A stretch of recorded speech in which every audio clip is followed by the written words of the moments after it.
News 13 this morning.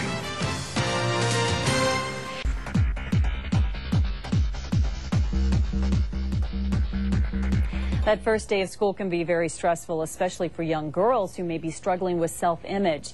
So we've got some advice this morning about how to help your child build a better self-esteem and be more confident on the first day and the rest of the school year. Dr. Jeff Gardier is a clinical psychologist who specializes in self-image and self-esteem. He joins us now from Chicago. And first off, studies have shown that girls, in particular, their self-esteem peaks when they're about 9 and then starts to dip. Why is that, and how does it compare with boys at that same age? Well, when we look at girls up to the age of 9, we know that a lot of the influences that they get are from the parents. So after the age of 9, of course, they start going into the world, Diane, on their own, and that's where all the perils are and where they can give in to a lot of that peer pressure. When we compare that to what boys go through, a lot of the boys are more into the rough and tumble sorts of things, and they're not so much concerned about their appearance as the girls are. So that's why the girls are more at risk, Diane. You know, why is it so important for either boys or girls to fit in? I have mid-schoolers, and that seems to be the stage where everybody wants to be like everybody else. Why is that?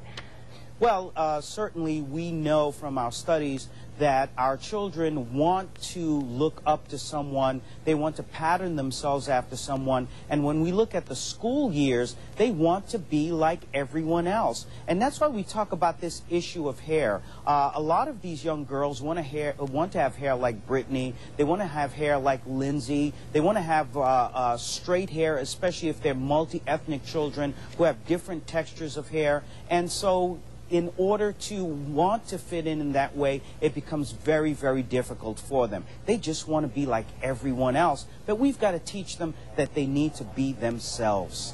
Is there any way to get them to embrace being different or being unique? Because a lot of times they just disregard what parents think about the way they look, and they look to their peers for that reinforcement.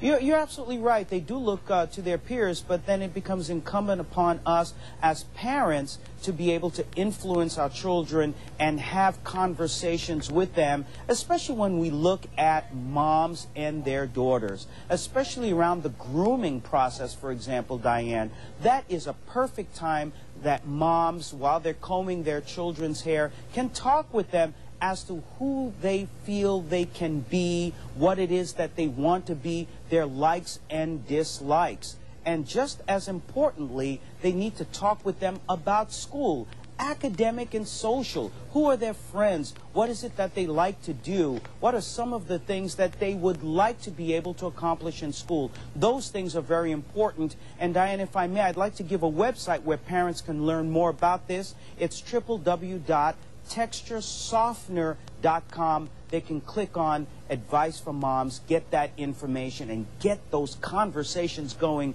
with their lovely, lovely children. All right. Thank you so much for your information this morning, Dr. Jeff Gardier. We appreciate the advice. Thank you, Diane. It's my pleasure.